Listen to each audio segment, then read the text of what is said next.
Hello and welcome. Joining us this moment is a very special guest, Iran's ambassador to India. With us is Ambassador Iraj Elahi. Sir, first and foremost, thank you so much for joining us, even as we have seen the events that have transpired this week. Welcome. That many believe, and many believe, in fact, there is an escalation that is possible in the Middle East after Iran has, of course, sent hundreds of rockets towards Israel. Israel has said that it will respond at a time and a place of its choosing.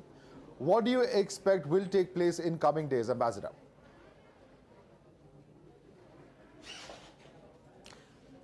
Welcome, and I appreciate to having me and giving me this opportunity to talk to your viewers.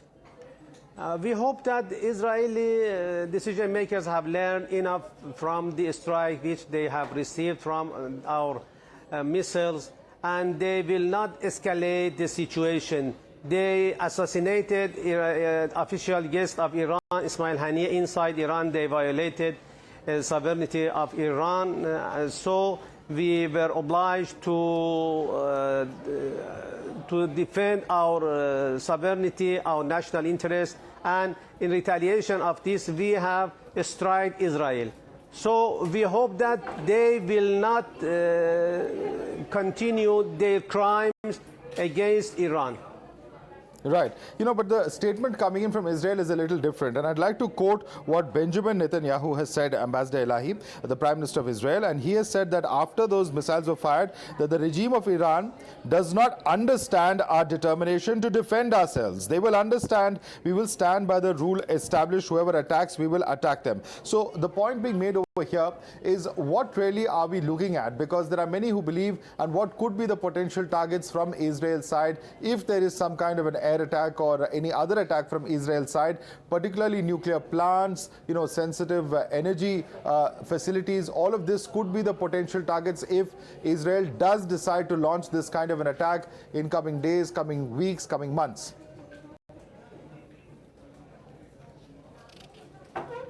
It doesn't make any parts of Iran, even in desert of Iran, are valuable for Iran. If they hit even desert or mountains of Iran, which are empty, and there is no infrastructure, we will retaliate. So it would be they will receive harmful and painful strike if they repeat their mistake. We hope that they revise their calculation about the military capability of Iran. They think and they believe that Iran is not able to defend its national interest and its territory. We hope that they have learned enough from the recent military strikes of Iran, which was painful for them. And they, despite of the censorship, they themselves felt this by their heart. Right. So do you believe that Iran and Israel are already at war?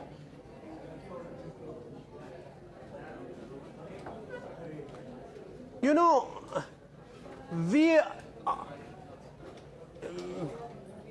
are not at war. Israel, we are in hostility, you know. Israel, we are retaliating, or we are responding to the hostility of Israel. You know, during the 2 decades, Israel has assassinated Iranian scientists. Right. Israel has supported different separatist groups. Israel has supported different terrorist groups who exploded. Israel has supported different groups inside Iran to destroy infrastructure. So we call hostility, not war. You know, they have intensified their hostility to Iran, and they obliged Iran then to respond effectively. we need to deter the hostility and crimes of Israel. Right. Now, today, Iran's Supreme Leader, Ayatollah Khamenei, has delivered his sermon. And what he has said in his sermon honoring Hassan Nasrallah, the Hezbollah leader killed by the Israeli airstrike, he said, the enemy of Iran is the same as the enemy of Iraq, Lebanon, and Egypt. Our enemy is one and the same. All enemies will be defeated if Muslims unite, as a divine support will follow. How do you read this? Is this a call for Muslim unity against what he describes as an aggressor, or a call for a war against Israel? You know, the discourse of Iran, which was mentioned by Supreme Leader, is that all oppressed people, despite of their religion, whether they are Hindus, whether they are Muslim, whether they are Sunni, whether they are Shia, it doesn't make anything. They should defend their rights. It doesn't make in which country they are living. They should support each other. So we believe that this discourse is supported by students in the United States. This discourse is supported by people in the streets of different cities of Europe, in Australia, in different countries, all in different continents. So this is not just a policy. This is a discourse. Please, please, please. Pay to this point and pay attention to this point, that this is a new discourse. All oppressed people, all people who are committed to human rights, all people who are committed to international law should support human rights, who should support international law, and force and push Israel to stop its crimes in the region, and not only in Israel, in any parts of the world. Right. And let me also ask you, sir, because, the big question is that what was the purpose of the strike that was carried out by Israel, by Iran on Israel on the 1st of October? Because this is the second direct missile attack that has been carried out by Iran on Israel this year, the previous one in April. And the larger point is that most of those missiles that were fired by Iran were intercepted by Israel, and the damage was not very extensive. In such a situation, how would you respond to those who said that you intended to cause extensive damage to Israel, but that failed? The main goal of Iran's strike was deterrence. We felt that Israel, in the Israeli decision makers and Israeli leadership, Zionists, believe that there is no country, no one can stand against them or resist against them. And in this case, they felt that they are free to do whatever they want. As we witnessed, they assassinated Ismail Haniyeh inside Iran. We launched these missiles toward Israel and strike Israel to deter Israeli threat.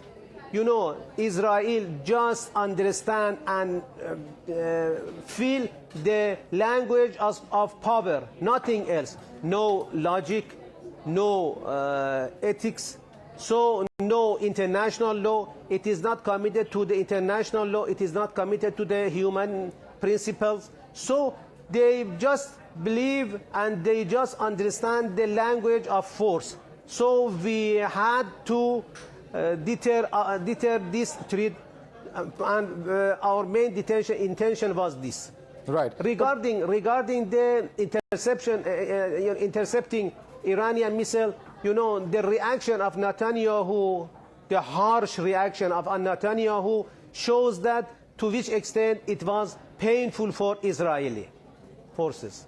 Okay, but on this question about who started it all, so on and so forth, Israel, time and again has said that we are fighting a proxy war with Iran through the Hezbollah, which have in time and again firing into Israeli territory, and that you have armed and funded the Houthis in Yemen as well, who have also launched, various attacks and have also, been in support of the Hamas in Gaza. All this, of course, is with an intention to foment trouble, to foment terror and instability in Israel. Do you agree with that?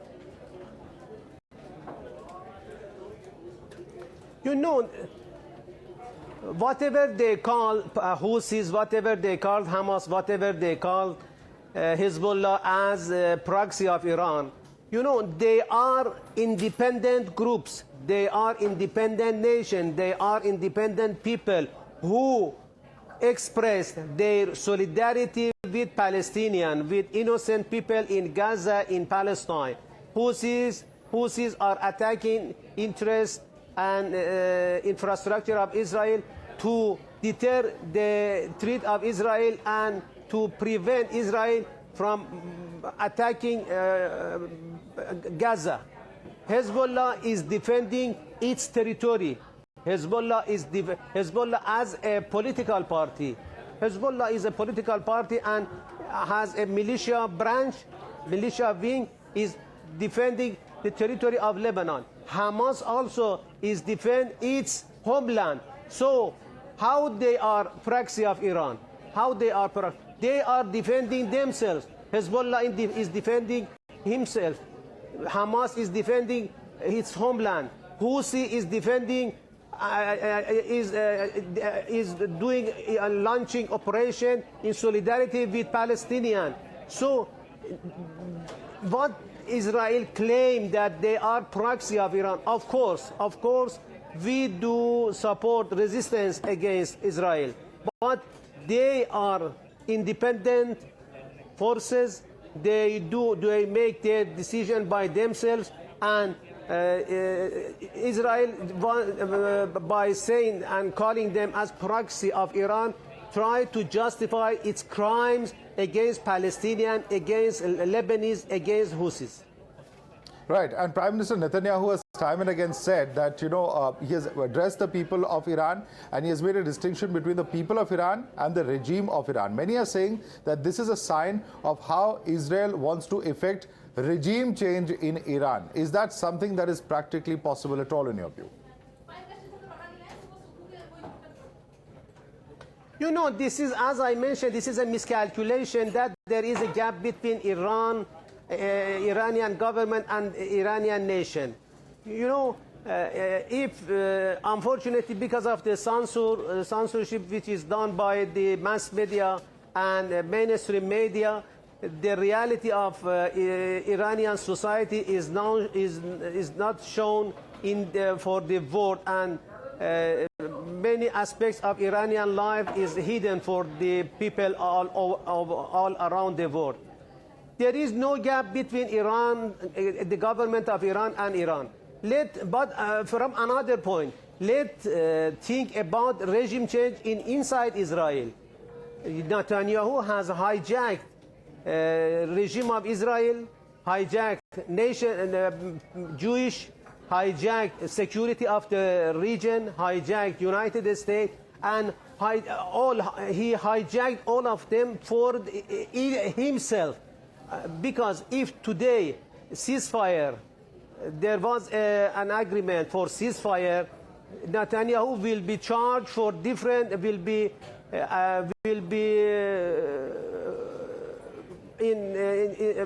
charged with different crimes. Right. Let me ask you a simple question, sir.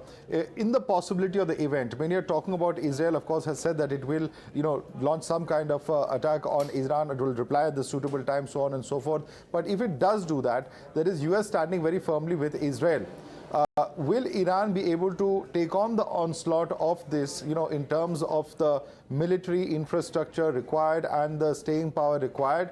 Will you then seek the support of other international nations? And are there nations who are going to come out and who will be willing to support you amongst the big military powers? We hope that this tension will not lead to this end. We hope that this tension will not. Inside the establishment of United States, there are wise people who will not let this regime, Zionist regime, to pull the region and United States to this escalation of the war, the escalation of the situation in the region. Right. And sir, how do you look at the kind of technological advantage that Israel perhaps has built up? We saw the pagers, other devices such as walkie-talkies, etc., exploding, which very seriously damage the operations of the Hezbollah. What do you think and what is your reaction to what Israel has demonstrated in the last few weeks? It shows that the quality of tension has been changed. Now the tension and the war is a war of technology, and it not only it's essential for Hezbollah or Iran or any other. All people, all nations should learn enough lesson from this, that they need to develop and advance in the field of science and technology and not be dependent to foreigners. They have to rely on their own capabilities. Right. So also, in the past, many see this, of course, there's a long history of what has happened in the Middle East. There's no denying that this is a problem that stretches across decades. But many see all of the fighting and violence, at least in recent times over the past 1 year, begin from the incidents that took place on the 7th of October. And at that point of time, at least, many countries had expressed their solidarity with Israel. I'm not talking about what happened consequently, but at least at that point of time, many of the countries saw this as a terror attack. You've been quoted as saying that this is not a terror attack, given the fact that there were innocent civilians who were killed. Why would you say that, Ambassador?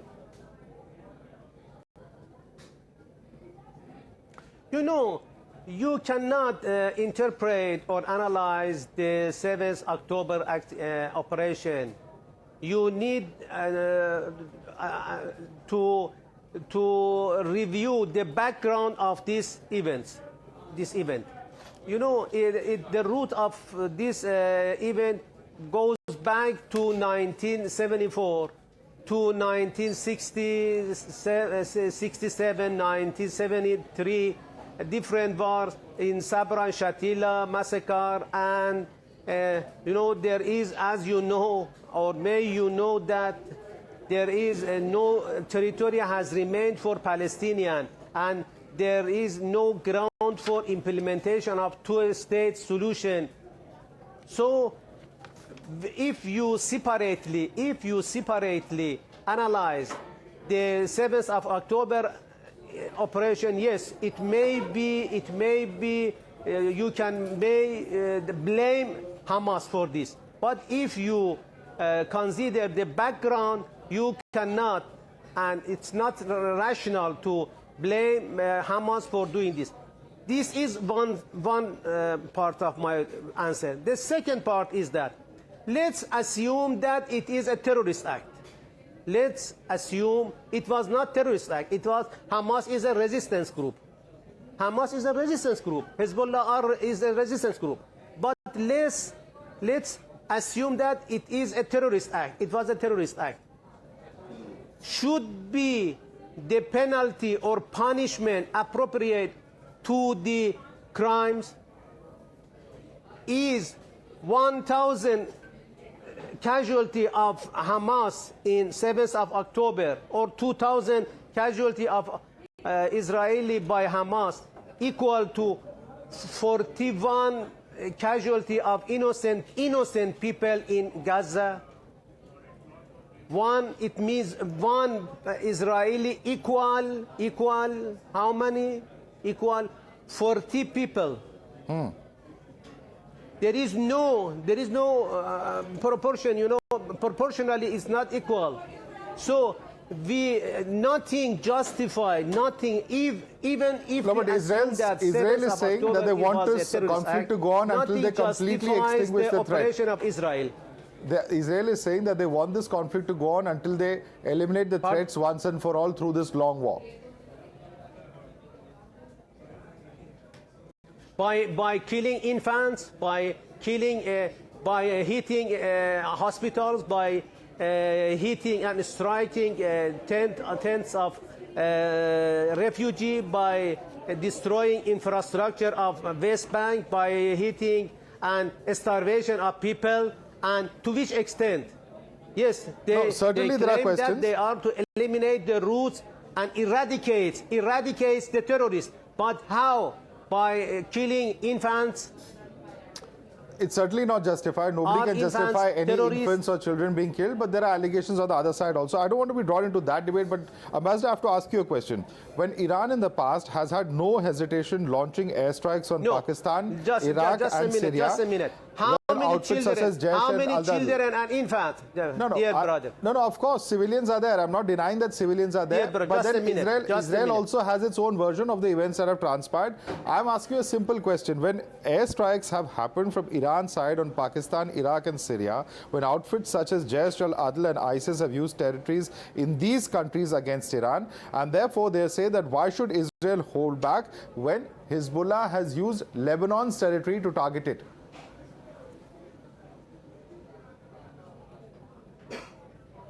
I did not get the question. I did not get the question. No. When Iran has attacked territories in Pakistan, Iraq and Syria, when there are outfits such as Jaish al-Adl and ISIS who have used these territories of these countries against Iran, Israel is saying, now look here, Iran is using Lebanon's territory against us to launch strikes, so we are also justified in carrying out these offensives, whether through airstrikes or ground offensives.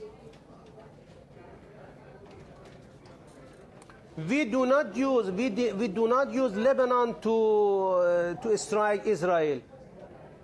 This is Hezbollah which is striking Lebanon. Hezbollah is not supported by Iran. Hezbollah is defend its territory of Lebanon.